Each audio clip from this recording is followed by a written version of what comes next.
Hello everyone, welcome back to my channel. तो दोस्तों, स्वागत है आप सबका हमारे चैनल पर, जहां हम बातें करते हैं फैशन, ब्यूटी, लाइफस्टाइल, पूजा पाठ से जुड़े हुए ऑल इन टॉपिक पर। और मैं आपके साथ शेयर करती हूं अपनी लाइफ का एक्सपीरियंस। दोस्तों, आज मैं आपके साथ शरद पूर्णिमा स्पेशल श्रृंगार शेयर करने जा रही हूँ। मेरे पास बहुत सारे लोग कमेंट आए थे, दीदी क्या इस बार आपने शरद पूर्णिमा नहीं मनाई या पूजा नहीं की? तो देखिए, पूर्णिमा की रात में ही चूँकि ग्रहण था और मेरे साथ कई सारी समस्याएं थी। सबसे पहली, चूँकि मैं इस समय प्रेगनेंसी फेज़ में हूँ। दूसरा ये कि मेरी चंद्र की ही महादशा चल रही है सिंह राशि में। ये एक मेरे लिए कष्ट का विषय था, तो इसलिए मैंने फिर रात में तो शरद पूर्णिमा मनाने का कोई मतलब था नहीं। दिन में जो पूजा पाठ सामान्यतः हम करते हैं वो मैंने की थी। जैसे कि रात्रि में वैसे सामान्यतः शरद पूर्णिमा पे मैं ठाकुर जी को बाहर बैठाती थी, लाडली जी को बाहर बैठाती थी, खीर बना के रखती थी, सुबह प्रसाद हम लोग खाते थे। वो सब जो है वो नहीं हुआ। चलिए मैं आपको दिखा दूँ श्रृंगार के कैसा श्रृंगार हुआ, चूँकि ये पोशाक मुझे सगुन जी ने भेजी थी। ये देखिए, इस तरीके की वाइट कलर की पोशाक है, बहुत सुंदर लग रही है पहनने के बाद हमारी श्री जी, बहुत ही ज़्यादा अद्भुत। तो ऐसा सब कुछ मैंने इनका श्रृंगार किया था इस पोशाक में जी। और थोड़ा सा डिफरेंट दुपट्टा जो है वो पहनाया। ये देखिए, तो ये लब्बो लबाब हमने जो है वो श्रृंगार किया, जो कि बहुत सुंदर लग रहा है। डिटेल बता दूं मैं, पीछे मैंने एक जो है वो ये दुपट्टा वो है जो सगुन जी ने भेजा हुआ था, एक लगाया। और फिर मैंने ये माथा पट्टी टाइप की लगाई, मांग टीका लगाया, और उसके बाद कानों में वाइट कलर के पहनाया। ये वाला हार आपने देखा होगा, हमारे श्री जी और ठाकुर जी दोनों के पास ही है। और इस तरीके से बाल मैंने आगे कर दिए थे, जो कि बहुत सुंदर लग रहे थे। और ये दुपट्टा जो है वो साइड से आया हुआ है और आगे गया हुआ है। क्योंकि फुल वाइट में है ना, तो मैं इसलिए एक्सप्लेन कर रही हूँ। और वाइट एंड गोल्डन में ये मैंने कंगन पहनाए हुए थे। और ये जो है वो कंप्लीट जो है हमारी श्री जी का श्रृंगार है। कुछ ऐसी सी जो है वो हमारी श्री जी जो है वो दिख रही हैं शरद पूर्णिमा वाले दिन, चूँकि ये वीडियो थोड़ा सा लेट हो गया आने में। और उसके बाद मैं आपको दिखा देती हूँ हमारे ठाकुर जी का श्रृंगार, कि हमारे ठाकुर जी कैसे दिख रहे हैं। तो ये देखिए ये हमारे जो है वो ठाकुर जी का श्रृंगार है। और ये देखिए, दुपट्टा मैं थोड़ा साइड में कर दूँ, और दोनों का श्रृंगार इस बार थोड़ा सा डिफरेंट हो गया। तो ये जो है वो मैंने इनको पायल पहनाई थी चांदी वाली, और ये जो है वो हमारे ठाकुर जी का श्रृंगार है। और ठाकुर जी भी बहुत बहुत ज़्यादा सुंदर लग रहे थे श्रृंगार में। ये देखिए,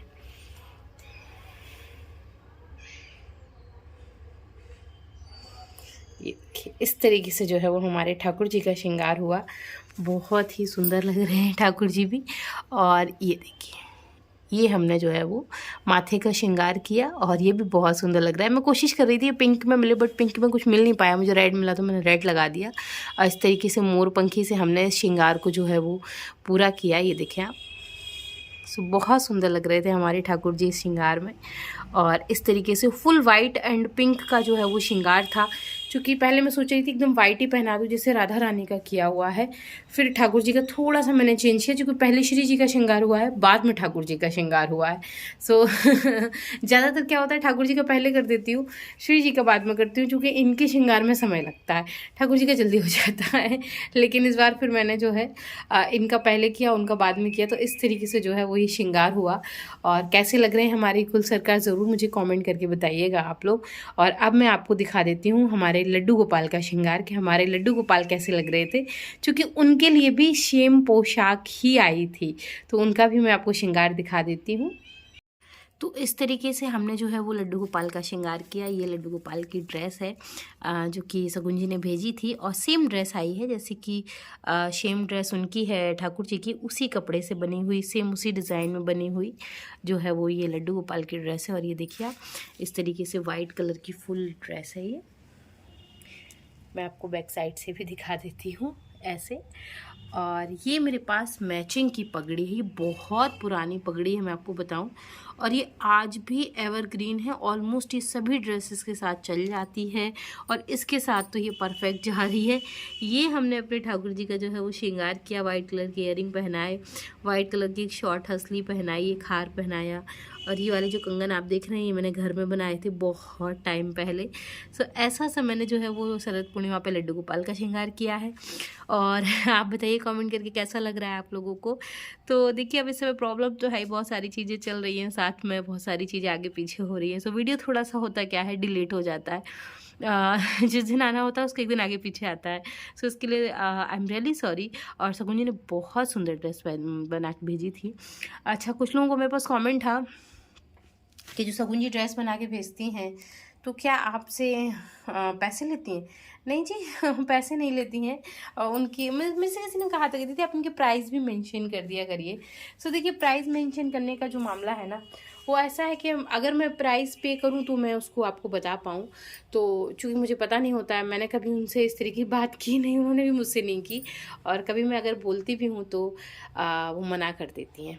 अच्छा, किसी का एक कमेंट ये भी था कि दीदी शगुन जी ना बहुत महंगी ड्रेस बनाती हैं। अच्छा, तो ये बताइए, मैंने ऐसे बहुत से स्टोर देखे हैं ऑनलाइन, और वहाँ पे भी देखा है, मथुरा वृंदावन में भी, जितनी पोशाक वहाँ महंगी मिलती है ना, आई एम श्योर उतनी नहीं है। मैंने एक मेरे जो हैं सब्सक्राइबर थे उनसे मैंने पूछा था। तो यार देखिए, जब व्यक्ति मेहनत कर रहा होता है और बहुत कह देना आसान होता है, इन शॉर्ट ये है कि व्यक्ति मार्केट जाता है, फिर मार्केट से एक चीज़ पसंद करके लाता है, फिर उसे घर में आपके लिए आपके इंस्ट्रक्शन के हिसाब से कस्टमाइज़ करता है, और फिर वो आपको पूरी सहूलियत के साथ जो है वो पैक करके भेजता है कि भाई कोई शिकायत ना रह जाए। तो उसमें तो देखिए अब मेहनत बहुत लगती है, और हमें ये कह देना बड़ा आसान होता है। और इनफैक्ट ये जो ज़माना चल रहा है, अभी मैं देख रही हूँ सोशल मीडिया पर एक तरीके की, जिस तरीके की बात चल रही है उस पर पता नहीं क्या हो गया है, ऐसा क्यों है, ऐसा अभी तक नहीं था। ये अभी 6-7 महीने मैंने ज़्यादा देखा है कि पता नहीं क्यों लोगों को दूसरे लोगों की मेहनत नज़र आती ही नहीं है। इतना जजमेंटली हो जाते हैं, हर चीज़ में हम जज करने लगते हैं। अरे ये कौन सी बड़ी बात है, ये तो कोई भी कर सकता है, और ये कैसे। तो मतलब मैं किसी को बुरा नहीं कह रही हूँ, मैं ये नहीं कह रही कि नहीं कोई गलत है या कोई सही, मैं बस इतना कह रही हूँ कि नहीं, अब वाकई उसके पीछे कितनी मेहनत लगती है, आप इसको कभी महसूस करके देखिएगा, आपको तब समझ में आएगा कि वाकई बहुत बहुत ज़्यादा मेहनत लगती है। अब मैं आपको बताऊँ, ये वाला जो लहंगा है आपने देखा होगा, राधा रानी ने पहना था। ये जो लहंगे का कपड़ा था शायद ये 1200 रुपये मीटर का कपड़ा था। आप सोचिए, 1200 रुपये मीटर का, 1 मीटर कपड़ा ये 1200 का था। और जब राधा रानी की ड्रेस बनती है तो उन्हें 2 मीटर कपड़ा लगता है पूरा पूरा। और ये जो लेस आप यहाँ देख रहे हैं वाइट वाली, ये वाली लेस बहुत एक्सपेंसिव थी, 450 रुपये की मीटर ड्रेस थी ये।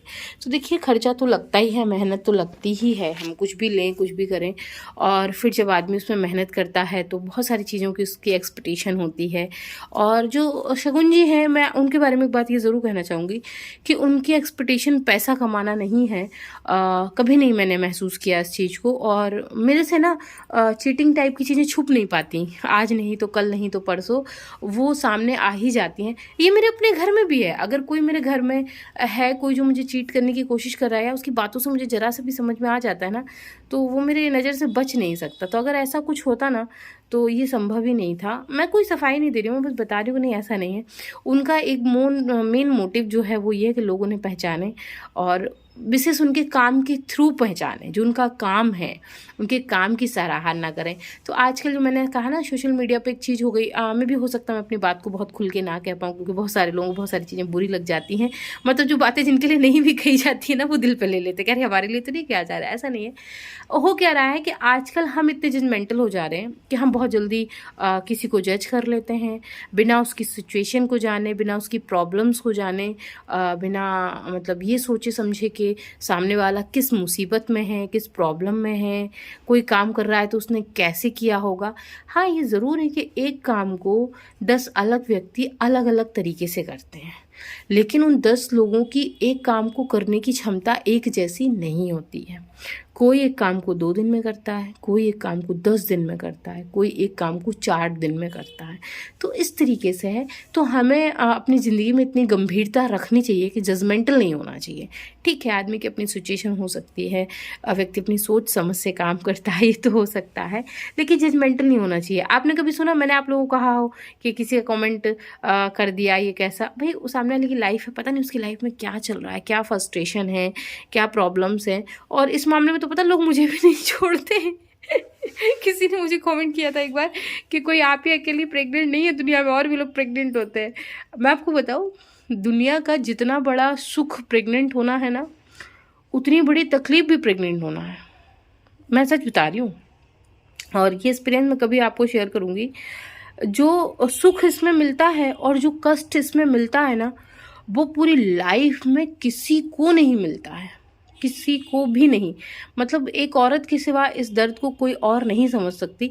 और बड़ी चीज़ जानते क्या है, और इसमें कमेंट करने वाली भी ज़्यादातर लेडीज़ ही होती हैं कि वो नहीं, ऐसा नहीं होता, ऐसा होता है। तो चलता रहता है, क्योंकि हम बहुत जजमेंटली हैं। हम चीज़ों को लेके बहुत जल्दी जो है वो जज करने लगते हैं कि नहीं, ऐसे नहीं, ऐसे नहीं।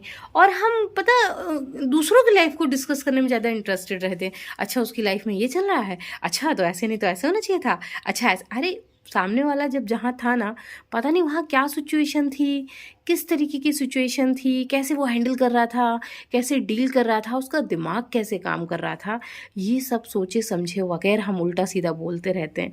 तो मेरी बस एक ही प्रार्थना है कि कभी भी किसी के बारे में ना तो गलत सोचें और ना कभी गलत बोलें। और अगर हमें किसी के बारे में कोई जजमेंट देना भी है तो हम तब तक ना दें जब तक हम उसकी सिचुएशन पे खड़े होके एक बार विचार ना कर लें, ये ना समझ लें कि अगर इस जगह पे हम होते तो हम कैसे रिएक्ट करते। तो इतना मेरी आप लोगों से रिक्वेस्ट है। बकाएगा तो देखिए, सब अपना अपना है, सब अपनी अपनी सोच समझ से करते हैं, कोई किसी के कहने से तो सुनता नहीं है। थोड़ा सा आजकल मेरा भी पता, इसी वजह से सच कहूँ तो यूट्यूब से एक मन सा भर गया है, एक दिल सा भर गया है। मतलब एक समय था जो अपनापन मैंने यहाँ देखा, वो धीरे धीरे पता नहीं कहाँ गुम हो गया है। कहाँ चला गया मैं बता नहीं सकती है। तो थोड़ा सा ये भी है। चलिए कोई बात नहीं है, तो बहुत लंबी बातें हम लोग कभी विस्तार से कर लेंगे। फिलहाल ये था शरद पूर्णिमा का श्रृंगार, और कैसा लगा कमेंट करके ज़रूर बताइएगा। भाई मुझे तो बहुत पसंद आई ये पोशाक, बहुत सुंदर ये श्रृंगार हुआ है। श्री जी और ठाकुर जी हर स्वरूप में बहुत अच्छे लगते हैं। सो मैं मिलती हूँ और विद न्यू वीडियो, तब तक के लिए Hare Krishna, Radhe Radhe and bye bye.